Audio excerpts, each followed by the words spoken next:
Thanks, Pooja, for having all of us here. I am personally very excited as I will be having a conversation with three very distinguished personalities between Madhu, Anusha, and Vijay on a topic which is a very, very important topic in this changing world.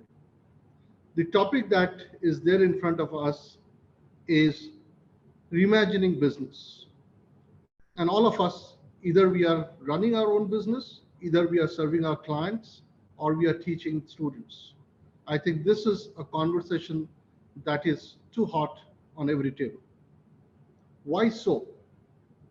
We have been talking about pandemic inducing a lot of these shifts. We have been talking about how pandemic has brought in some of these changes, etc., over the last 2 years.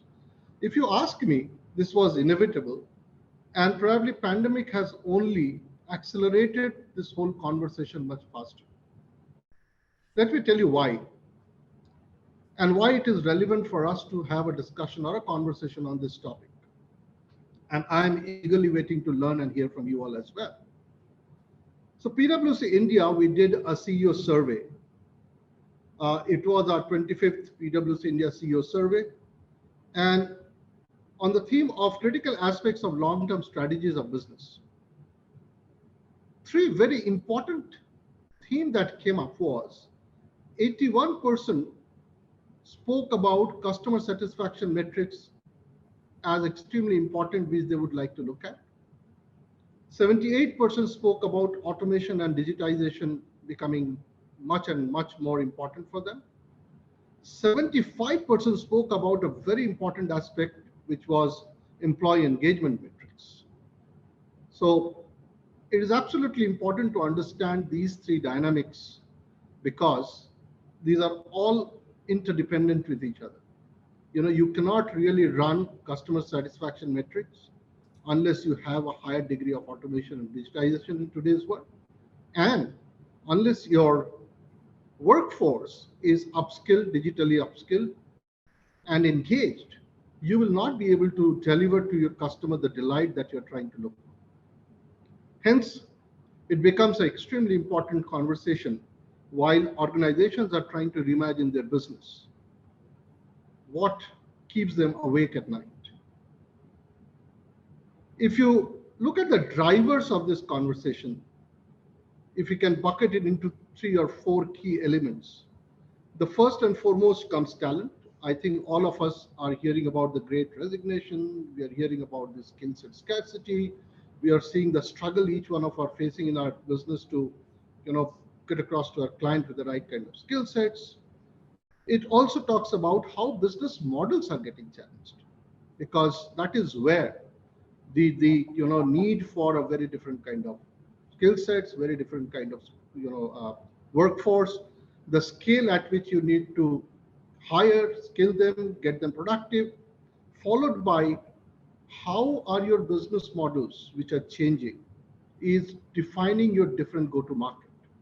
Because companies who will survive or who will have the competitive edge going forward will not be only people who have a great product, but how you engage, how you deliver those services, how innovative are you in terms of your customer engagement and workforce engagement will drive the competitive advantage in the marketplace.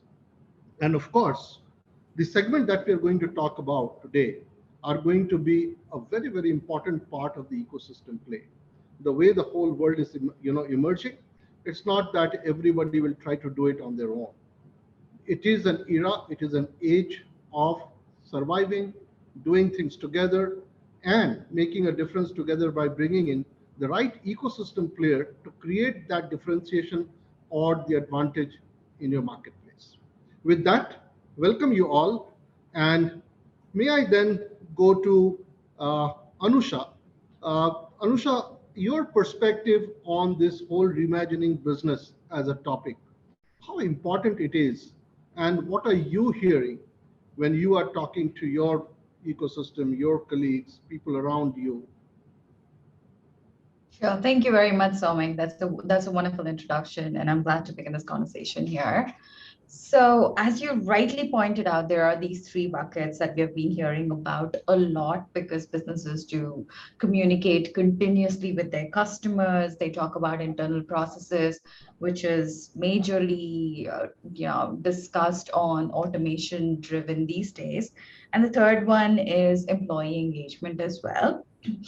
So, while most of these is what we discuss about, I am going to share some insights based on my work, the topics that I discuss continuously with folks that surround me. And probably I'll hit upon the third topic first and open the discussion in a slightly diverse manner where you said 75% of them talk about employee engagement, right?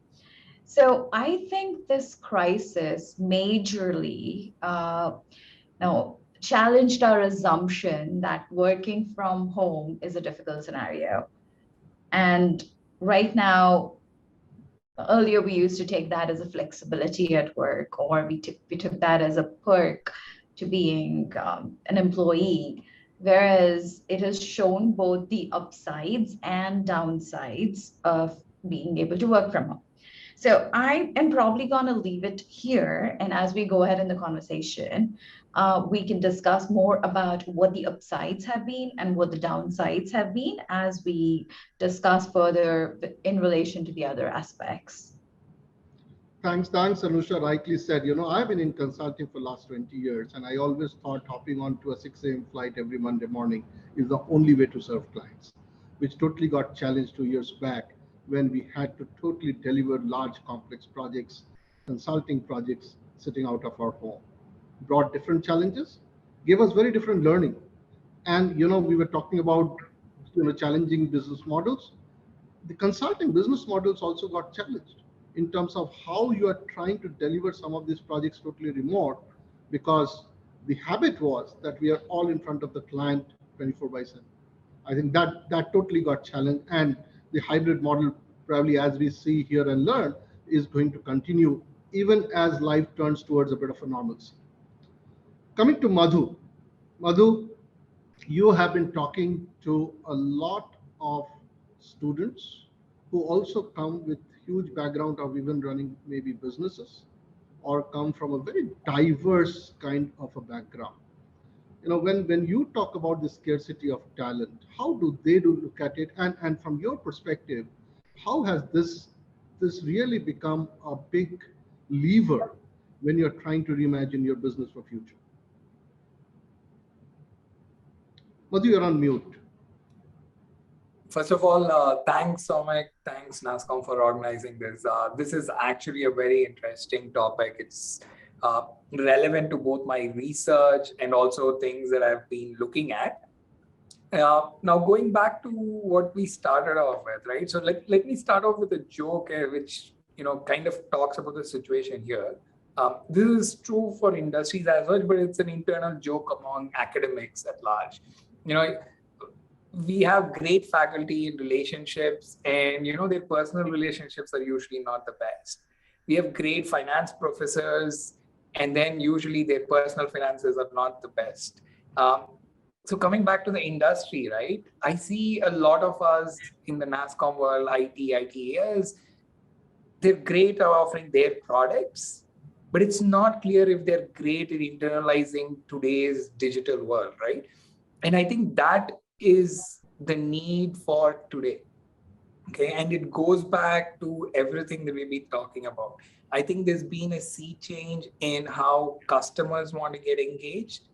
There's been a sea change in how employees want to be engaged or interacted with from the employer's perspective.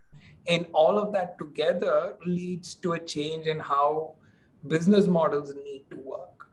And, as we proceed further, I will expand on these themes, but I think today's world requires us to understand that there's been a shift in expectations and behavior, and we need to use what is there. The good news, of course, is looks like it's going to be technology and digital, which is going to help us in that regard. And so, ITES companies are well suited to take it up. Now, the big question, of course, is whether they have the culture and the management strengths to get this done. Thanks, Madhu. Very, very nice perspective from you. And, this was one sector which probably adapted to the change a little faster than the others, but faced a huge amount of very different kind of challenge. Vijay, I would like to come to you because, as we have seen things unfolding over the last 2 years on talent, three things became extremely important in front of all of us. One was retaining talent, acquiring talent, and also reskilling them to make them, meaningful or future ready. So many moving parts. How did you think, people tackle this, or were this really important, or we made the problem much more complex than what it should have been? Thank you, Somick. Thank you very much for the warm introductions and setting the context for this panel discussion. It's an interesting theme to ponder right at the beginning of the talent, actually. And since we are talking about reimagining the whole as an ecosystem, how SMEs should operate in the digital world, the fundamental question which comes to my mind is, whose problem is this reskilling or we are talking about talent now being aligned to the new digital mindset or the digital ways of working. So whose problem is it? Is it the employee's problem or is it the employer's? Where is the fault? Whose court is the fault? Is an important question to think about. Now, I remember talking in one of the conferences by the World Bank a few years ago.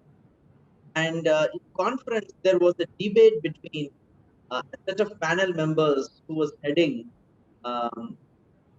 big organizations in the country, and their employees sitting on the other side. And it was just like a tennis game where the ball was just thrown on each other's court, saying, hey, the employee said, now, if the firm decides to go digital, if we have to adopt the digital ways of working, first, I need to be clear as an employee, is it going to hit on my job? If so, then what has my employer planned for me? Are we going to redeploy me into another job? Do I need to develop a new skill, and is my employer going to set up an ecosystem for me to learn the new skill? Or a few questions which the employees have. And on the other side, it was interesting to hear the CEOs and the CXOs who spoke that, hey, developing the digital skill is of course of your interest. Now the world is changing, and aligning yourself with digital ecosystem is something which employees should be thinking. Now, in my opinion, this is a responsibility of both the parties, especially when we talk about the small and medium-sized enterprises, where we have several gaps. One is the talent gap, where aligning the talent with the current ways of working. We also have a finance gap. How do we finance for the technology? Which is the bigger problem which the top management is worried about, given we are in a competitive system. And thirdly is the infrastructure gap, about creating not only my human resource alignment, but my knowledge resources, my technology resources, my networking resources, all working throughout as an ecosystem. Now, in my opinion, I feel is both employees, people who are working in the and the management and the employers have an equal role to play to align this talent. I mean, there should be a platform created by the employers for reskilling, for redeployment, so that the tacit knowledge minds of the people is not lost in the name of digitizing. Because a machine can think only the way we allow it to think. It is like garbage in, garbage out. But who thinks what I need to put into a machine to develop into a decision support system? It's still human being. So I think the platform needs to be created in order to align talent firstly. At the same time, employees also need to put their effort ahead in order to leverage the platform, show their interest, their efforts to learn it. And that is where the true success lies. So we can expand more on how this will impact the business models or like as we go along. But this is the thing which I wanted to put forward right. Thanks, Vijay. You actually have touched upon a very interesting aspect, which I keep thinking every day, that, when you talk about talent today or hiring today specifically, are you hiring for skills or are you hiring for capability? That's a very, very important conversation in today's time and era, because uh, it's about the business outcome of the end client that you're trying to keep in the center of anything. And that is where the conversation of talent is, whether it is skill or capability.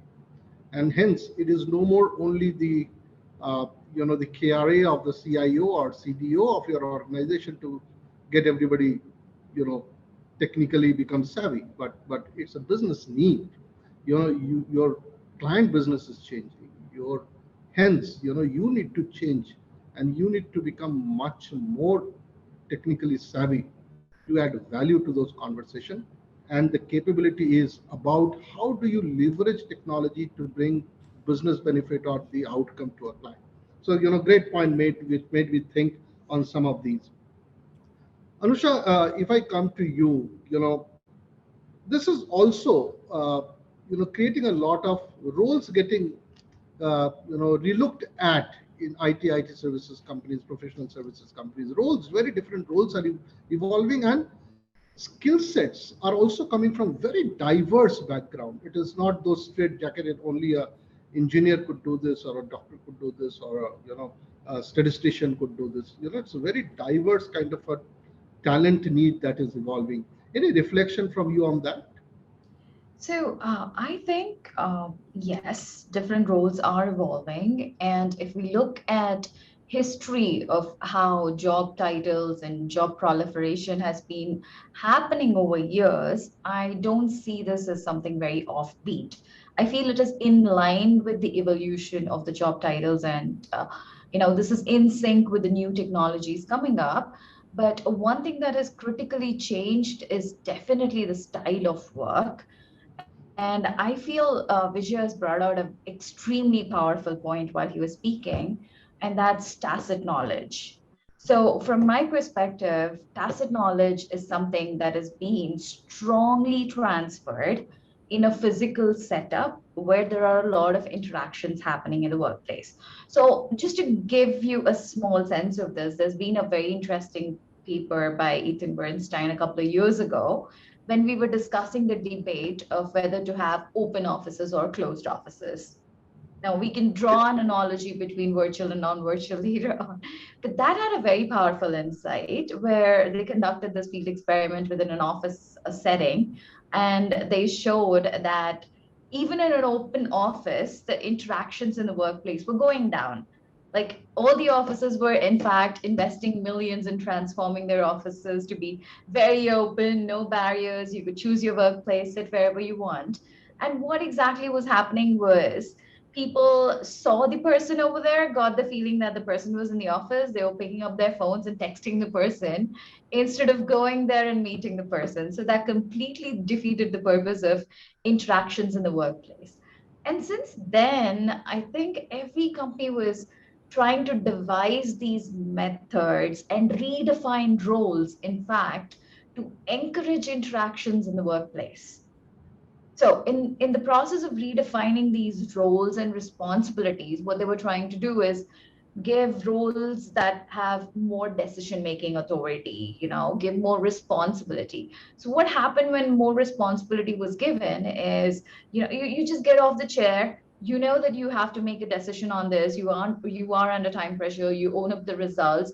You just move from your place to a different spot. You talk to a different employee. You figure out, hey, this is what the document is saying, but what is it that you actually mean? Can you tell me how exactly you've written this piece of code? Or can you tell me your logic behind this? So they were sharing a lot more tacit knowledge in that process. And now, given you don't have that option, you have to devise different methods. And inherently, what you have to do is you have to redefine your roles and responsibilities in a slightly different way that encourages interactions even in a virtual space. So typically roles and responsibilities do get redefined, but your ultimate purpose is to drive interactions and to strongly cater to what Vijaya has mentioned, that tacit knowledge has to be shared. Yeah, So very important point, and let me just tee off from there to Madhu, to maybe probe Madhu a little bit on this one. Uh, Madhu, most IT services companies went work from home. Some declared 100% work from home for a long period of time. Some said, only 30% will come back. Some said 20, 50, various different kind of numbers based on their need and their business nuances and the kind of clients they were serving, etc. When you do such different models and your business models are getting challenged of operations, how important is culture and change management? Because there's an old saying that people join people, people leave people. So culture is built by all of us. The brand that we represent. So how important is that, and how do you handle it in a changing dynamic scenario like this? Actually, it's a great question, and the straight answer is culture. I think is actually one of the most important factors that determines the success of anything that goes around. And while we do focus on things that we can measure and control, plan for, this is one of those factors that most people don't think about. But it's a huge part of getting anything adapted and implemented successfully. Now, the scenario we are in, though, is a kind of complicated scenario because one is it was not planned. And so when, with the COVID hitting, a lot of it was first emergency measures, right? How do we adapt to the current scenario? It was more or less short term in thinking, right? How do we patch this thing going on? And what we saw is a lot of firms just trying to switch from whatever they're doing offline to an online setup. And you've talked about how even in your consulting thing, it was forcing you to rethink how to go about doing the business, right? And a lot of people on the ground were also doing the same thing. But very soon they realized that the dynamics of working online are very different. And of course, the other factor was that COVID didn't seem like it was going away. And so by year one, every firm had decided, either we shift to a completely different model or, just say that these are things that we cannot do. And so that forces people to do a lot of different things. And I think, in a normal setup, usually changes are much more planned. In this, it was not. And, going back to the conversation that's been around, right? I think both Anusha and Vijay are hitting on really big points that are going around here, right? I think the world we are living in now is almost close to what I would think of as Industry 4.0, right? This is like equivalent to an industrial revolution kind of a thing. Because we are in the midst of things, we are not seeing those changes, but those are happening. There is clearly role realignment that is going on. Okay, and associated with role realignments, you're also going to get into fear, right? Because we are not used to having what our roles are to be changed, and especially that for people who are later in their careers, right? This is forcing them to relearn and pick up new skills. One of the things that I always tell my students, right? The future for them is all about learning to learn. And you're talking about the capabilities versus skills debate, right? I think skills are going to be very important in certain areas. There's a lot of niche specialities that are going to be there. So for example, a pilot, even though nowadays their role is pretty much automated, it's still a niche role where at the end of the day, I would want a human intervention, right? But there are not going to be that many pilots around. So it's going to be very specialized roles, but for a majority of us, it's going to be about the ability to learn new things and picking up, because the world is changing in a very dynamic manner. And so coming back to some of the things that I work on, which is essentially customer engagement, right? I think sales teams have seen a radical shift in how they're interacting with the client. And this is very much also in the B2B space, right? So if you think about the B2B space, the go-to-market model was essentially the salesperson, right? And he would bring in all the information that they would need from the client, and then from there on you work out. And now we're seeing that the client nowadays doesn't want that face-to-face interaction till the last step. It used to be traditionally multi-touch sales events.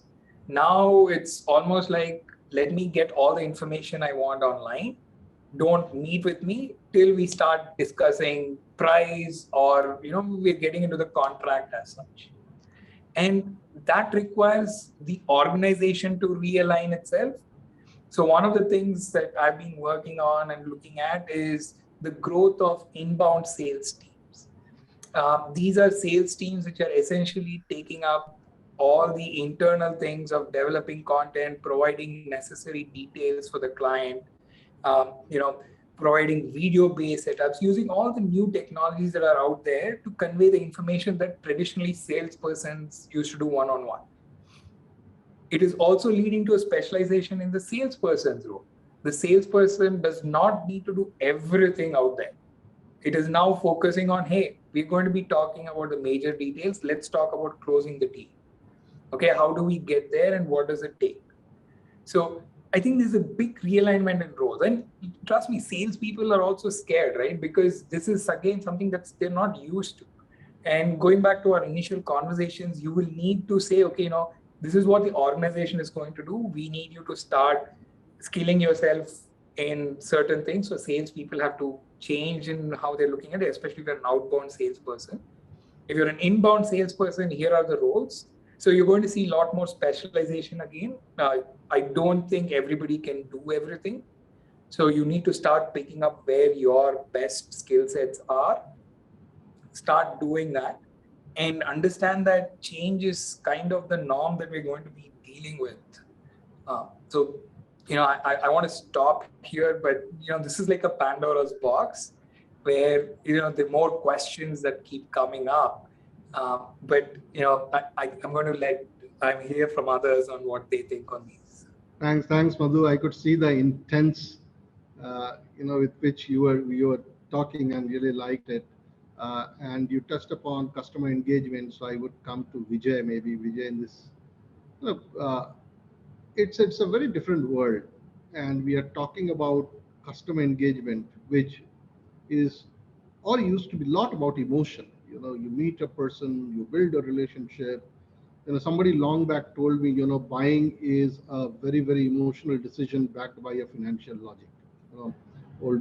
Some long back, one of my mentors told me this, and if that was true, in this changed world, keeping customer insight at the center of anything, how difficult it is to digitally drive it, or how easy it is going to become by adopting technology to do it differently. Any reflection on that?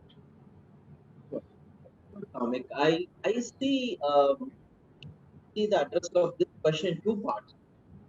See, whenever we talk about enhancing a customer experience, most of that lies in our processes. How much our processes are more robust, how much the organizational ecosystem is supporting from technology perspective and non-technology perspective. As an integrated whole, how does these processes enable expected outcome? Whether it's a product or a service does not make much difference, because this thinking of having a robust process setup is first the most important layer for our customer strategy. Now we are adding a digital technology layer over these processes. Now, one part of this question could be looked at: can I enhance my processes by applying digital technologies over them? And that is a traditional thinking which most of the organizations have thought about. As soon as we speak of digital technology, the first thought comes to us. And many organizations benefited out of this thinking also. For example, You say, hey, I have a process. Can I improve my productivity of the process by applying a digital technology over it? Can I measure the metrics associated with my processes by applying, say, IoT or RFIDs? Can I match my supply with my demand more effectively? This thinking is wonderful. But now I think this is not enough. The current world where we are living with COVID added as another layer over about this may not be sufficient. While this thinking is good, it may not be sufficient.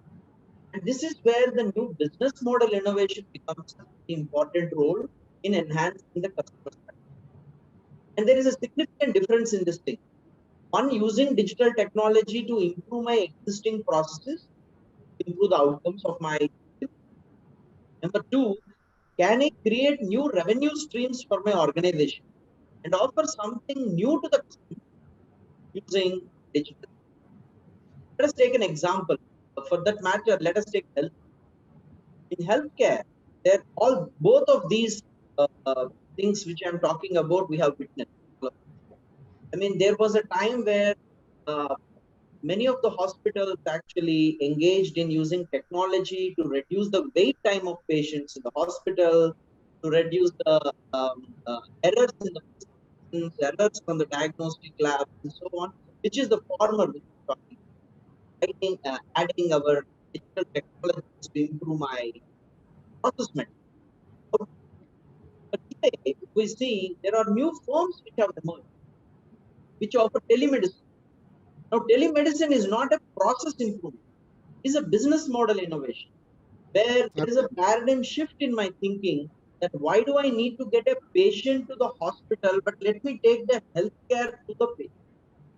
I mean, something similar to what banks have thought about an ATM, taking money to my customers several years ago.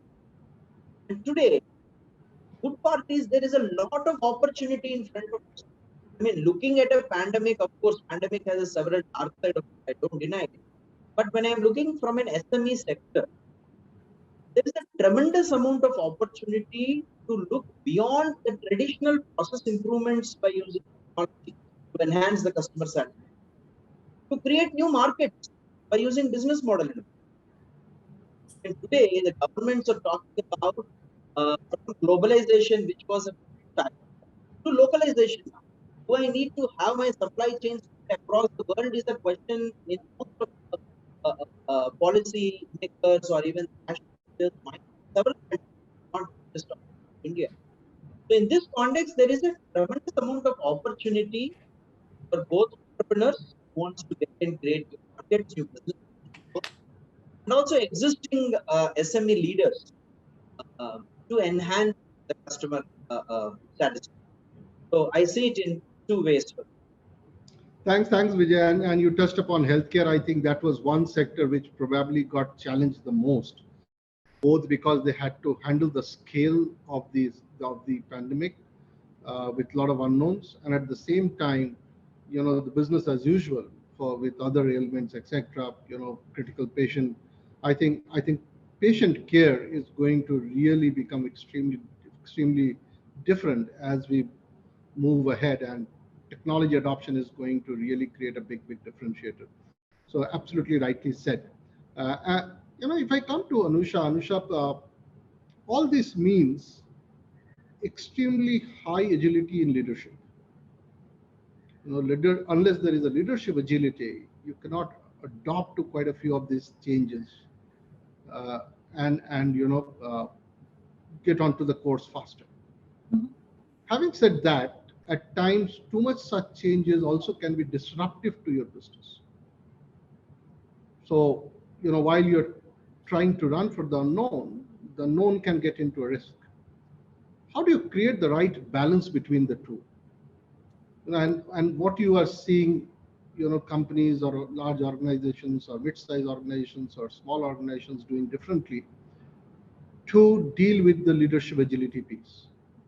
Right. So I will try and connect this to the startup environment that we're looking at right now, given most of our audiences are smaller firms and leaders belonging to smaller firms. So there are these two aspects that I really want to touch upon. Since we discussed about culture and then we discussed about, specific customer profiling that has been changing. So bringing these two things together, I think the overarching perspective here is when you have smaller firms, the routines of the top management team or the leadership that you bring in is going to reflect way too much on the company, because imagine a one person entity. Like when you wake up, the company wakes up. When you are a small firm, what you do is what your company is exactly doing. So you have to be very well aware of the fact that you are setting up your routines based on the routines of the top management team. Now, we can talk about a lot more theories called imprinting theory or the change theory, or we can bring in and look at these from different theoretical lens. But the underlying fact is the routines of your company, it may not be the sum of the parts, but it definitely is affected by the minor changes that we make. Now, what time are people stepping in? How are they managing their routine tasks? How are you ensuring that your smaller teams are performing at a weekly basis? So I think although you might have many changes, you have to be wary that these routines, at least a few of them, your core routines need to be consistent. We talk about core beliefs. I don't disagree that core beliefs shouldn't be the same. You have to hang on to your core beliefs as well. But in addition to that, keeping an eye and watch on the core routines is also getting more and more important, because with digitization, you can easily observe these. Like unlike earlier, most of them you can't observe. You couldn't observe and take a sneak peek at what's going on with your top management team life. But with Facebook, with Twitter, with everything out there more digitized, these have more visibility, and you have to be aware of the fact that most of the unobserved variables earlier are observable now, and you have to make the best use out of them. Thanks, Anusha. A common question maybe I wanted to ask all of you and have your thoughts is, if you looked at technology adoption a few years back, especially in the small and medium sector, it was more about, let's automate something, let's put a ERP because 10 others have put in, let's put this application because I've heard my competition doing it. How is that changing? What is the overarching lens customers are now putting to decide on what to adopt, how to adopt, and why to adopt? Any one of you can go first. So this is a tricky question, and I'm going to answer just based on anecdotes and conversations I've had. So I don't have any hard data to back this up. Absolutely. But it looks like right now there's a lot of confusion. What I see, at least on the ground, is there is of course competitor, there is of course integration with the client and what is going on with the client, but no clear sense of the future or where this might lead, especially in adoption of technology per se. And I think that's one of those big gaps that are out there. And I think Vijay was hinting about one of the gaps that are out there, right? I think that's definitely something I am seeing based on the conversations I've had with people in the industry. And I think going back to what Anusha was saying, right? I think it is important for people to take a step back and look at, what is it that we need to change, or how do we need to, be for the coming few years. I think there's a lot of good, as Vijay pointed out, there's a lot of opportunities out there. And the best part is a lot of the opportunities seem to be happening in the business model innovation, right? And when you're talking about business model innovation, it's basically saying, hey, we do have the skills, we do have the products. It's about, bringing something together which involves a lot of rethink. So, you can put together things, but you need to come up with the innovation and how you're getting there. And I think that is what is going to differentiate people here. One thing that we're going to see, of course, is, the customer engagement is changing. The younger workforce also seems to be much more on, they don't want the same work routines that, were there earlier. They're used to work from anywhere now. One of the terms that is bandied about a lot is digital nomads. So I've seen a lot of people where, you travel and you find them, even in India, you're going there in a hill station and there are people working from hill stations. There are people working from their hometowns. All of this is the current change, right? And you need to have somebody who is out there saying, it doesn't matter to my product, or does it matter? There are challenges, there are issues, but you need to take that call and say, okay, how relevant is this to my business? And is this something that will help me, right? So you need to then pick up technology and everything else based on that. So I think that thinking is still not there yet. And that's at least my opinion. Anusha, Vijay. I can add to what Madhu said. Actually, so looking at how do we address this? I mean, the ERP systems, the automation, even the robotics process automation for the matter, these things have become very common. I mean, they are not going to give you a disruptive cheap on what you're expecting as a small or medium-sized enterprise, given you're operating in a competitive environment. So what is important from a digital standpoint is to be aware about the reality around. Today, if we see, research shows that about 70 to 80% of digital interventions actually fail. And one of the key reasons for failure is an important takeaway that I think organizational leaders should be aware of when we are preparing ourselves for a digital movement. And that is called the digital readiness. As an organization, am I ready to embark a digital journey is a fundamental question to think about. I mean, just because everybody is doing digital, everybody talking about digital, as an organization, do I need to jump onto it? And if so, am I ready towards that? And I would like to connect this conversation back to your previous question, Somick, where you spoke about culture. I mean, digital transformation is less to do with technology, it is more to do with culture, actually. I mean, if I have to prepare my people to adopt new technology, learn a new technology, it's not just about making somebody learn, also preparing themselves for that change. So why should I learn? What is the motivation for me to learn should be clear in front of my employees. From an infrastructure perspective, am I technologically ready to absorb this new change which I'm wondering about? So these are a few questions on readiness perspective. Again, on leadership. Is my practices of leadership still hold good when I embark a digital intervention, or do I need to customize and be more agile toward my people and processes within the technology? So these are the questions which are important for organization leaders to think about and prepare themselves to a digitally ready situation before jumping on to put their investments in technology. Otherwise, again, that becomes a royal road to failure. You're not ready and you jump on investing into technology. I can give you an example. I mean, there were times where people, whenever we think of technological intervention, the first question the organizational leader used to think is, hey, do I need to make this technological product, or should I go and buy it from a technology service provider? So make or buy questions were prominent in discussion. Today, in the current world, this is not the case. I mean, there is a new disruption which is happening around, which gives a third option. Yeah, Make, true. buy, or today you are in a sharing economy. Where do I need to really own any of what I'm doing? Can I simply go for a platform where I share things? I just create an interface between the supply and demand side using the technology. Still make money out of it. So the way of thinking from a readiness perspective, I think, is fundamental how part of preparing ourselves for a digital industry. That's my opinion. Thanks, Vijay.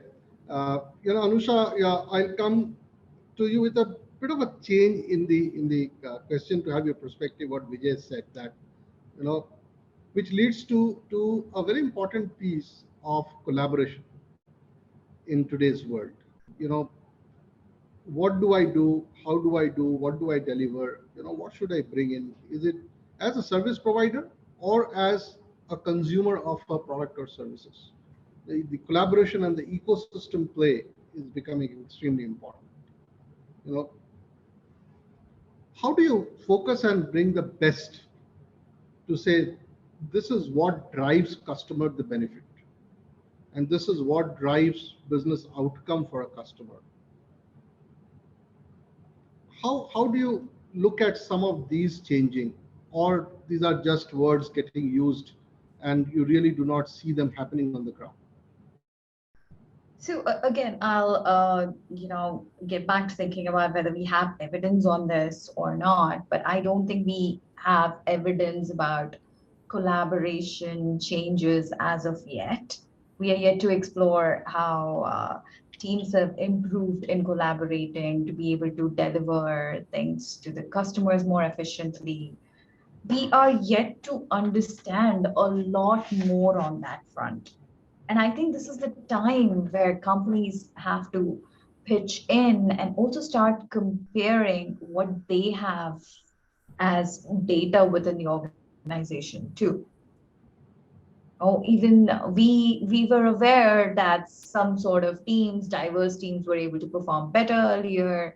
Teams at different levels were able to perform better, and we knew that teams that were offshore and onshore did quite well when there was one person at least visiting the offshore team very often.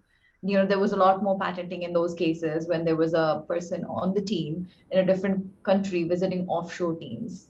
We did see that physical visits had a lot more impact on innovation earlier. But on the contrary, what exactly is happening now? I think we are a little bit too early to understand how whether collaboration has improved, or if it has improved, which type of collaboration has improved. It could be that the timelines of delivery have reduced, but the timelines of delivery and efficiency might have reduced for other reasons. That brings me to a follow-up question, Anusha, is that as we move towards more degree of digitization, niche skill sets, as Madhu was saying, as Vijay was saying, newer opportunity, you will have to tap into the gig economy. You will have to go out and seek help of niche capability. And the ecosystem play there will have to kick in as the customer demand of solving a business problem will need various aspects to solve that problem. So do you or Vijay or Madhu see that happening, slowly, or do you see these conversations happening? So I can chime in on that. So going back to what Anusha was saying, right? Definitely the collaboration and knowledge sharing or problem solving is one of those issues. But I can propose talk about some of the things that firms are already doing. Okay, so one is of course more interactions with the team as such, right? So they have their usual Zoom calls, they have one-on-one mentoring sessions. So that part of it is going on. Now, whether it has improved or not, we don't know, but that's something firms are doing. One of the big things that helps with knowledge sharing, of course, is documentation, right? I have a friend in Google who talks about how Google is a document company, right? That their documentation is extensive. But we can't expect this from small and medium-sized companies because documentation, again, is a resource-intensive act. Right. And so how do you go about doing that? And there again, what you have is a lot of, small one-on-one sessions that people do. The other big thing that I'm also seeing is, this is at the organizational level, is a change in what matters. So a lot of the organizations are shifting to decision-oriented performance metrics. And so it's less about process, it's less about how many hours have you logged in? When did you log in? What all have you done? So none of that monitoring, a lot more on the decision-oriented part of it. And also a reorganization of, the structure within. So you're going to see a lot more. I'm not sure if people are familiar with this squad culture kind of a thing. So it was, it was made famous by Spotify, but essentially it's about forming diverse teams to solve problems. And, the latest version is a metric-based culture, which again is about emphasizing on, how do we solve problems? How do we address this across different parts of the organization? So you're seeing a collapse of the organization structure, an emphasis on decision making. And then as far as collaboration is saying, this is saying, at the end of the day, it's your thing to own. So it's up to you, figure out how to get it done. And that has actually led to a lot more of these outcomes that we see. Vijay, any reflection? We are at the top of the hour. I think Anusha and Madhu covered very important aspects of collaboration. Let me add to that with the technological lens. I mean, so of course the employee collaboration, the knowledge documentation, very, very essential components when we talk about collaboration. But I think in the current juncture, another interesting collaboration that I think we all should get used to is the human-machine collaboration.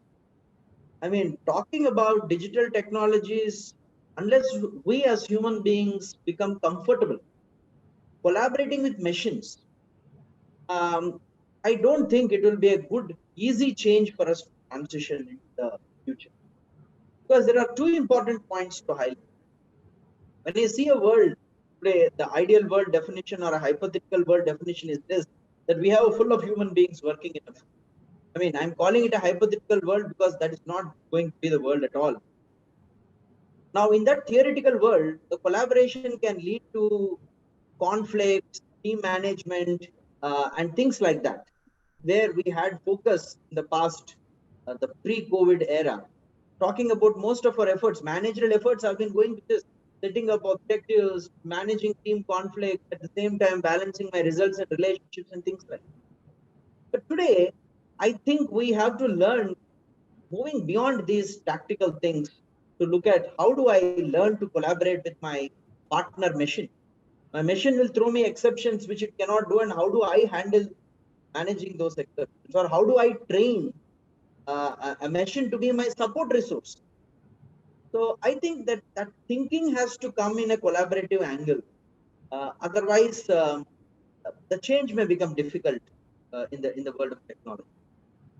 Thanks. I know we are at the top of the hour, but I could have gone on and on.